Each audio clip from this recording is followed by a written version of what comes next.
Sanes Pak Haji, aya di kebonnya jamu batu. Kira-kira di kebun anu mana ada ieu teh da lega ieu kebun haji teh.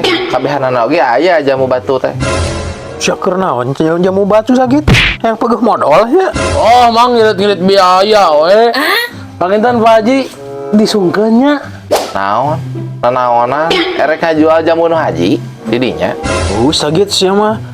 Git, dengekeun susah nage urang git.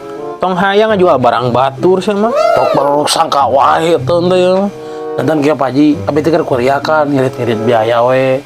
Dan kieu nya jamuna ku Pak Haji batuna keur abi. Urang mah ngabangun.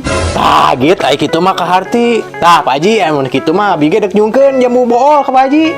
Jamu nakau Pak Haji, bool nakau abi usum hujan kieu mah ngeunah Pak Haji. Astagfirullahaladzim. Hese aing ngobrol jeung jalmi susah mah. Pikiranana terbatas aja. Komo maraneh we pek tah bool, pek tah batu. Pak Haji mana we bade bool? Saya